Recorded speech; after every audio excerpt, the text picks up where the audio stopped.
Okay, I just filmed the whole video, and then I noticed that my work logo was in the video, and I don't do any video editing, and I'm not 100% on the legality of putting my work out on the internet like that, or if they want me to do that. So I'm reshooting this little video real quick. Basically, I just wanted to talk about glue up. So I'm doing a lot of glue up on this helmet now. I got like multiple pieces that are getting glued up to assemble the dome and all that. And I just wanted to mention a few observations I'm making. First of all, I did the glue up on this thing with the liquid super glue. I think the liquid super glue kind of sucks for this job, just because you're having a small piece of surface area where you have to get glue. And so you really kind of want to keep the glue where you want to keep it at, and having the glue run away via gravity is like it's not functional at all. So this stuff, the gel control Loctite super glue, it's going a lot better. It's like all just staying in a bead wherever I lay the bead at, and then whenever I push the part together, like the glue is just like remaining in the spot where I'm trying to keep them at. One observation that I've made that like could be like a design change for next time is so if you notice in the back here where I split the helmet base to be able to fit it in my printer, like if you look, there's actually another piece, an additional piece that gets installed on the back. It's called the rear detail. So like the rear detail being located where it is, it basically acts like a band-aid that like sticks the two halves, the left side and the right side of the helmet together with like glue that's not just in this tiny little gap right here. And what I was thinking is on the ears, the earpieces, I'll just get one of these and pop it up here. These earpieces are getting attached to the side of the helmet like that. I got to do some fitment to get them to like, lay down flat on there. But basically, this piece being attached is going to glue this piece to that piece. It'll be like a band-aid or a scab that's holding them together like that. And I was thinking for the next time whenever I do this, if this seam, whenever I split the helmet base into little pieces, if I were to put that seam right here down the middle of the little globular nubs, then whenever you attach the earpiece over here, you would actually be like locking in all four of those pieces perfectly together. So on the next build, whenever I do this, I'm probably going to move this split to here. I'm afraid if I do that, I'm not 100% sure if this piece is still going to fit in my printer. But if it doesn't, I could probably get creative in some different ways to make that a possibility. I could, because this is all going to get like filled and painted and sanded and filled and painted and sanded, et cetera, and the initial printed surface is not going to be visible anywhere on the entire helmet. You can kind of turn these parts in weird ways in the printer. It's something I've been kind of looking at, like a part that you wouldn't think would fit in your printer because you don't have enough build plate.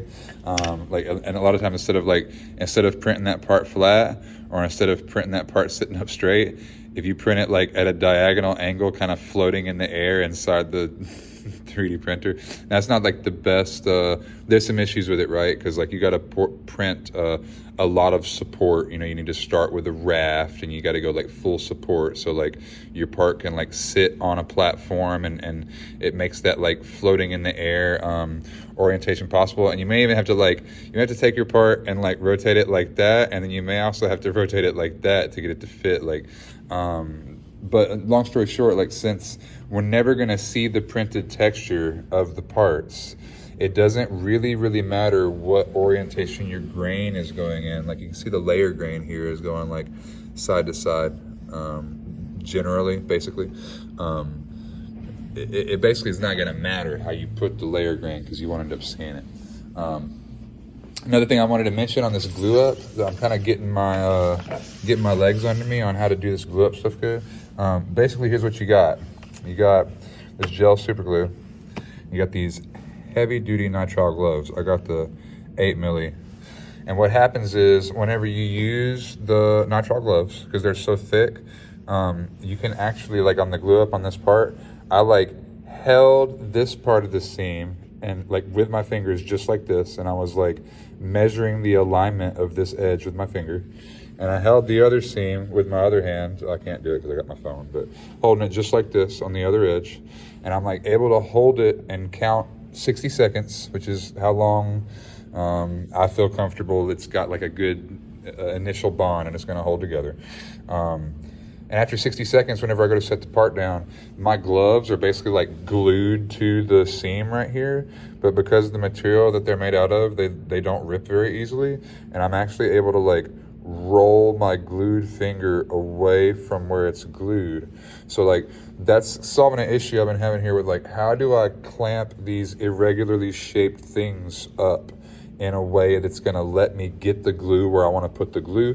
Whenever I tried to do the helmet base, I tried to support the inside with Gorilla Tape, and that worked, but it resulted in like a lot of excess glue getting left behind in this gap kind of that I had to spend a long time with the half round file. This is one of those files that looks like a letter D.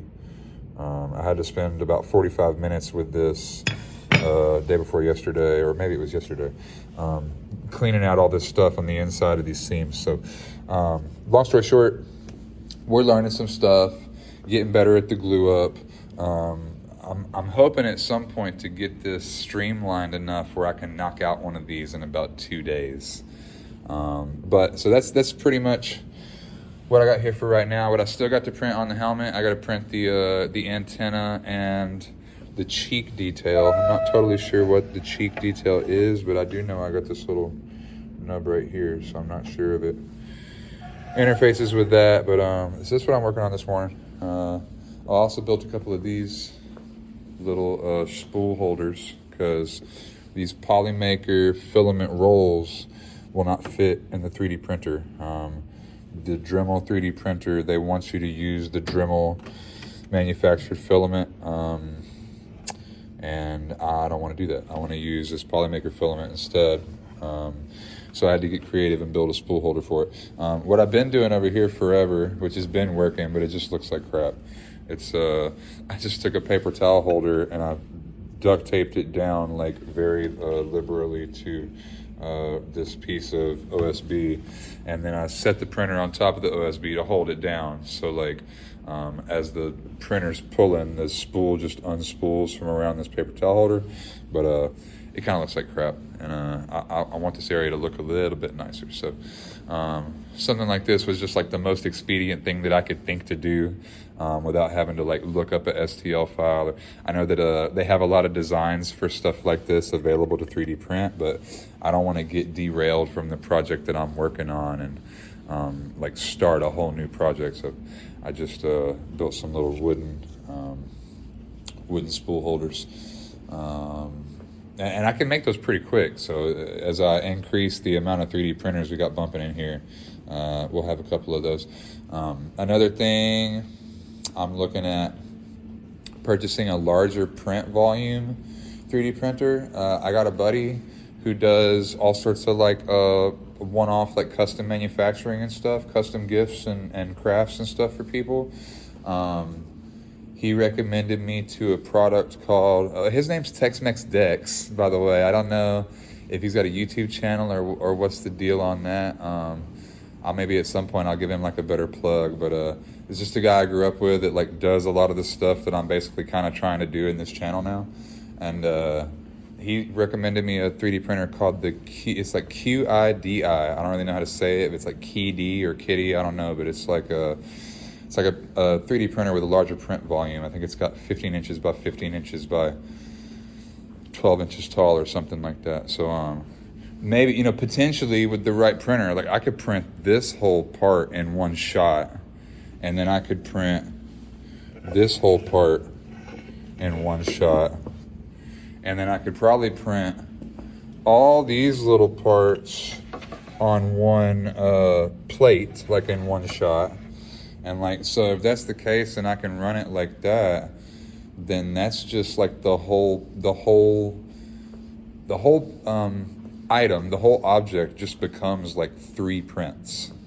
And even like the glue up and fitment becomes minimal because a lot of it's getting printed as one piece. I have less stuff to glue up and less stuff to fit. So that's something we're going to be looking at. But long story short, that's what we got today. More to follow. Thanks everybody for tuning in. This is what we're doing for right now. All right, thanks. Bye.